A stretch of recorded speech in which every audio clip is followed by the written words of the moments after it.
Ma'am Raysan, salamat po sa pagpunta. Ang pangalan po ng inyong brother ay si Dodong. Alias Dodong. Nickname po niya is Dodong po. Dodong. Boyfriend po ito ng isang policewoman. Yes po. Si policewoman ay si Mary Joy Mahinay. Yes po. Bakit siya palagi binubugbog? Itong kapatid mo binubugbog Yun po palagi yung ni... family trouble po. Regardless kung yan ay family problem, dapat huwag isama yung bugbugan. Yes po. Sir Abundio Dodong Ondon. Magandang hapon po, sir. Mayong hapon, sir. Bisaya lang ko, sir. Bakit ka palaging binubugbog na yung girlfriend? Kanaramang mula ako, sir, matog silingan. Punta siya sa kapitbahay. Okay. Anong ginagawa? Unsa mang imo ginahimo sa silingan? Maglagra, sir, kay ningaw man kayo sa balay nga ka ng orasa. Malungkot sa bahay, kaya nakikisto-istorya ka lang. O pagkatapos, unya, kanag musuko, kaning si girlfriend, mukulata dahil sa imo. Di man siya gusto nga patubagong ko nga kuan kanang Ayaw niyang sumasagot-sagot siya, kaya kung anong gusto niya, inasusunod. Kung anong gusto niya patulungan. O baka naman, baka ikaw ay nag-adik-adik, o ka nagasugal, ka nagpalainom ka, o adik, nakapagtrabaho. wala, sir. Walang trabaho. Kaning time naka-inom ko. Inom, Nakainom ra. sugal, Wala, sir. drugs. Wala, sir. So barkada lang istorya o inom-inom. Kana ba? Kato lang nga time kay wala man kayo pila na kabulan wa mo kasyat.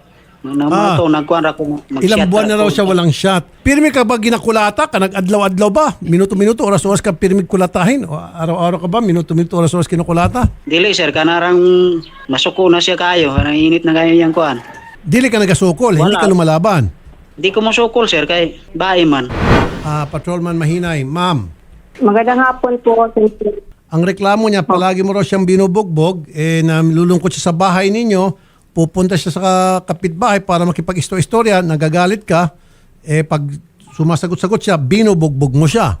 Nung hapon na yun, sir, alam ko na umiinom siya, andun siya sa kapitbahay, sir. So, hindi ko na pinakiasin, sir. Pero una pa, nag-a-advise ako sa kanya, sir, na huwag pumunta sa kapitbahay. Alam kong pag-uwi siya, nakainom, sir. Tapos yun ang punot-dulo ng away namin. Pero kasi po, once nakainom po siya, at lalo na po, may galit na po yan Galit na po yung pamilya ko.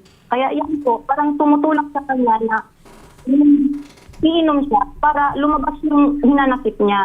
Kasi sobrang tahimik po niya na tao O yun naman pala, tahimik siya. So ang ginagawa niya, kung meron siya sa mananlob, iinom na lang siya. Pagkatapos niya uminom, maingay siya. Ganun ba? Tinutulungan ko po yung anak ko na mag-answer ng module niya. Habang siya nandun sa kapitbahay, umiinom. Then, nung time na umuwi siya, sir,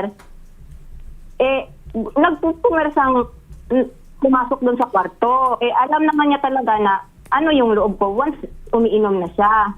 So, sabi ko, labas ka muna. Kasi nga, hindi ako makafocus dun sa ano ng bata, module. Tama. So, ayun sir, bumaba, nagdabog. Samantalang yung ama ko, nandun sa higaan, patulog na nung oras na yun, sir. Ang bastos ng ugali, sir.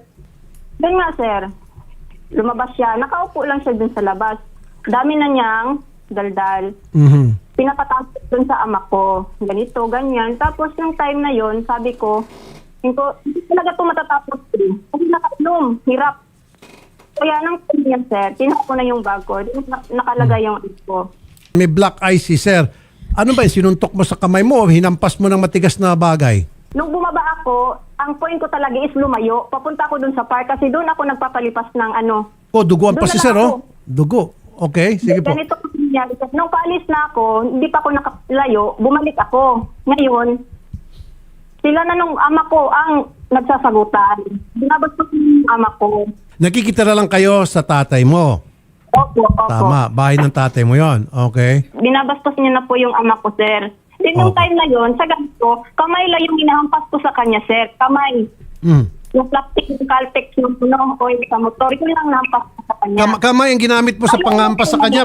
Bakit malaki ang bukol niya at saka dami siyang dugo? Sobrang talon niya. Yung sabi niya, yung ganun, di ba? Nanabog-labog yung mga kapitbahay namin, sir. Ma'am, bakit siya tumatalon-talon? Bakit Siya po, sir. Ha? Yan po yung ginagawa niya once po na sa sobrang galit ko, hindi na po kaya.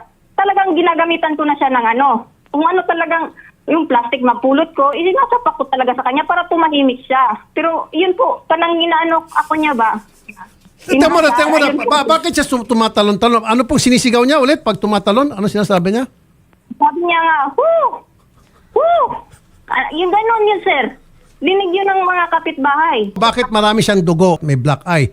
Ano po naging sanhi ng dugo? Pumutok po yung ilong niya, mata? Ano bang nangyari doon?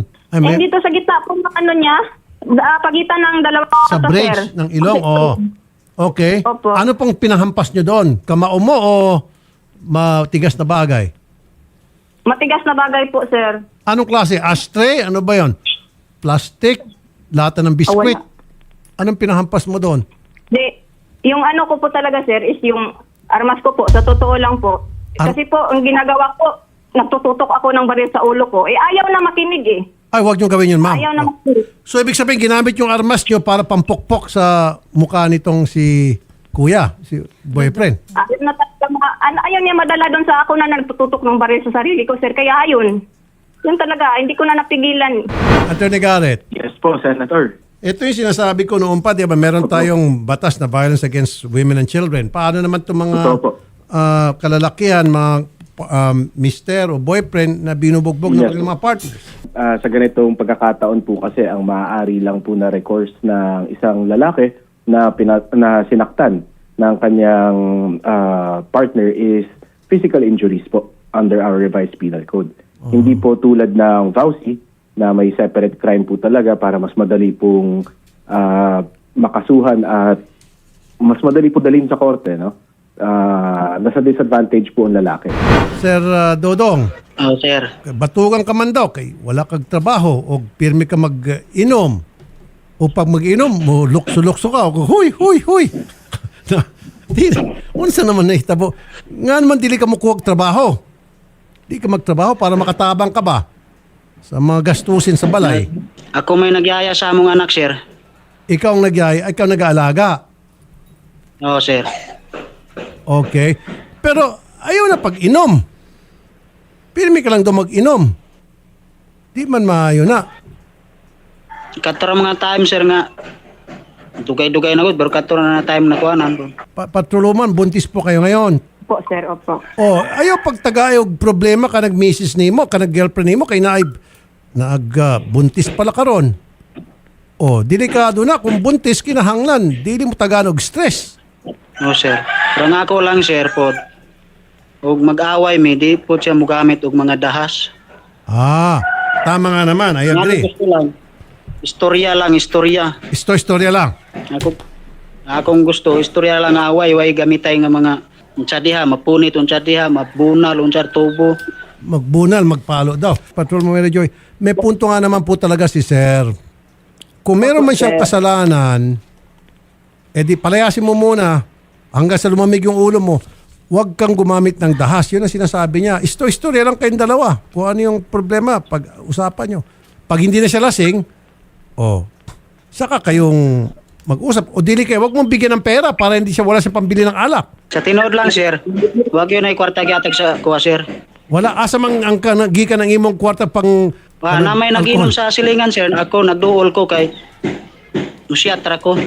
Pag may nag-inuman daw sa kapitbahay, lalapit siya para makisyat. Kaluoy ka in taon. Nga naman. Wala kang kwarta para mo palit og kanag-alkohol. Wala, wag yun ko kwarta.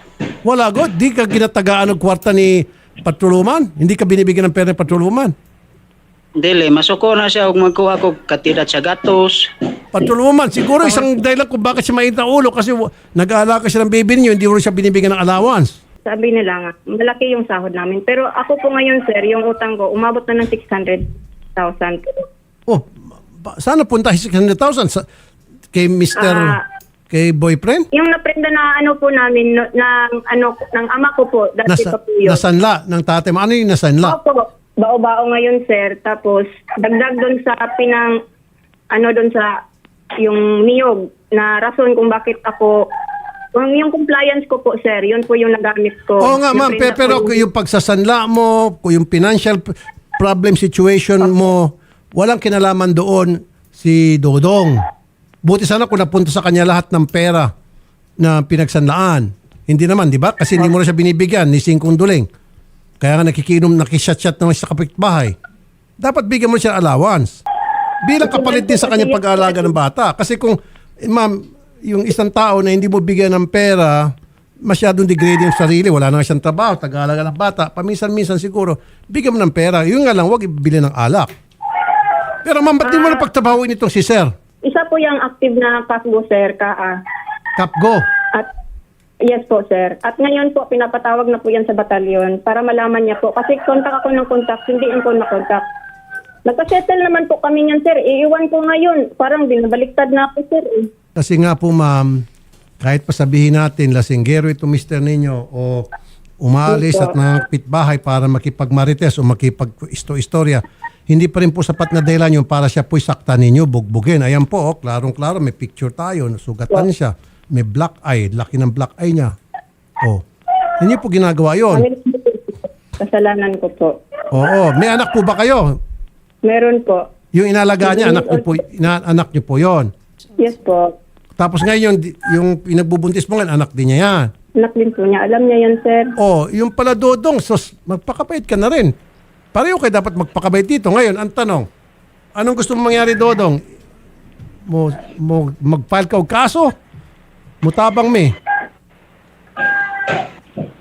Ang ako lang, sir, di na ako sa pailan ng kaso. Di ka na mag-file ng kaso.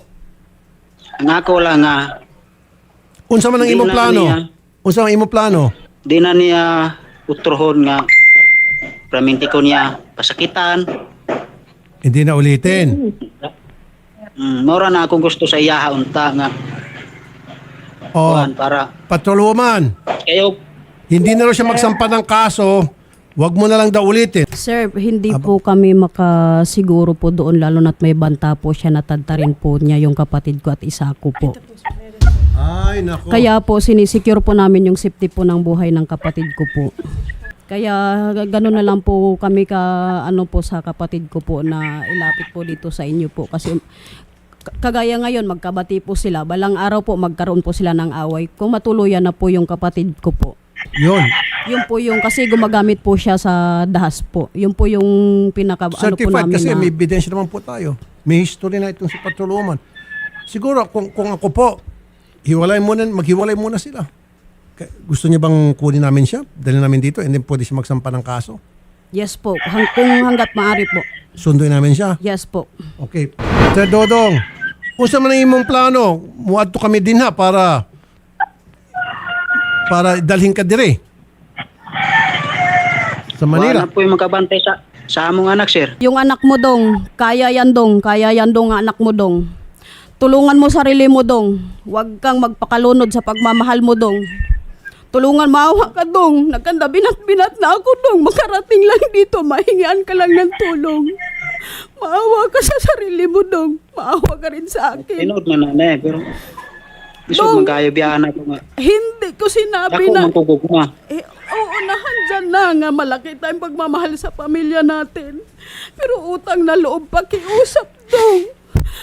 Ang layo mo para i-rescue kita. Tindera lang ang trabaho ko dong, pero pinaghirapan ko. Pinila kita overnight. Naghihirap ako, nagsakripisyo ako, nambulabog ako sa mga taong taga-baryo sa atin. Matulungan ka lang. Pakiusap ko sa iyo, tulungan mo rin sarili mo kasi hirap rin akong tulungan ka. Paano kung balang araw malaman na lang naming patay ka na? Ililibing ka na lang namin kasi wala kaming aksyon para sa'yo. Kasi nga ni pulis yung asawa mo, wala kaming laban. Wala kaming laban para sa'yo. Kaya pakiusap, tulungan mo yung sarili mo.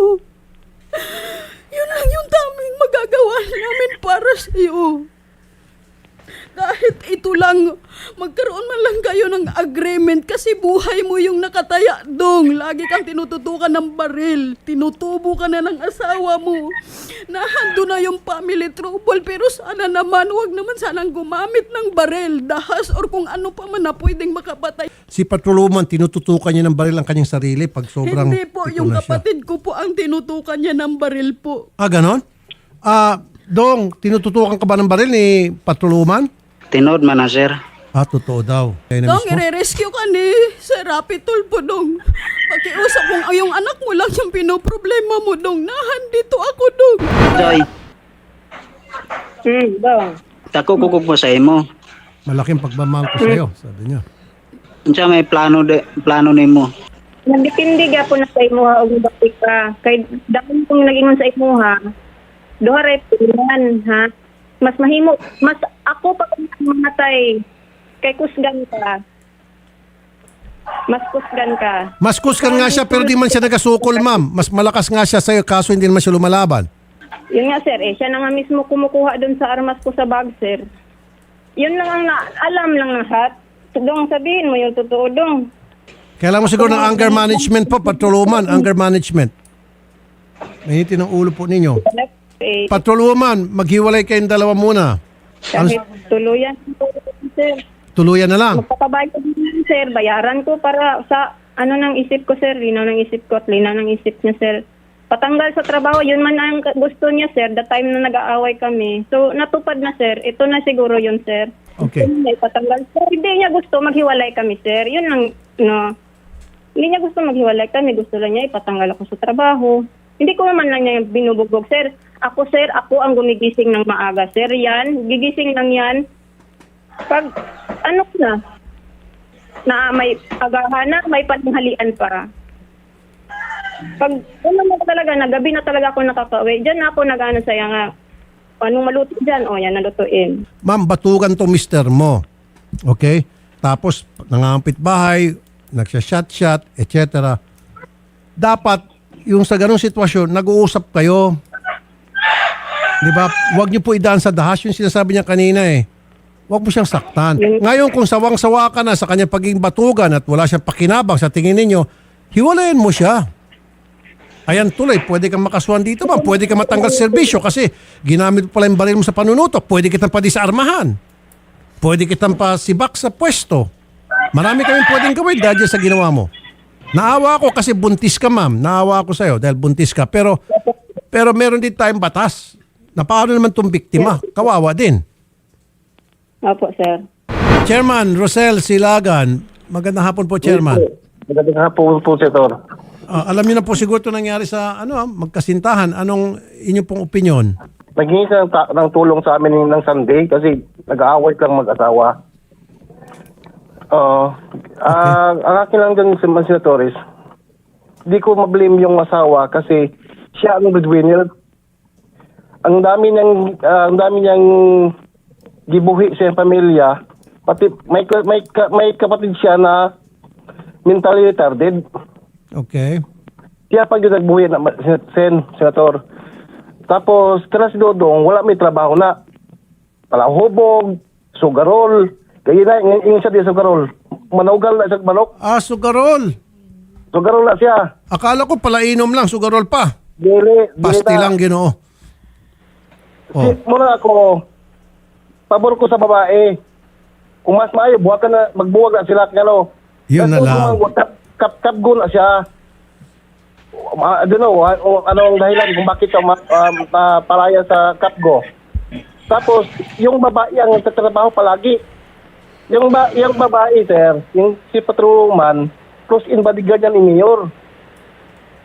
Tapos, gina-advisean siya ni Mayor nga, iwalayan na yan kasi batugan. Kung gusto niya walang away, kung may problema sa ilang pamilya, dapat kausapin niyang hindi siya nakainom. Chairman, sa tingin mo, kaya mo pa pag-ayusin itong dalawa o hindi na kaya? Dahil kung hindi na kaya at maulit pa, ipaghiwalay na lang natin sila.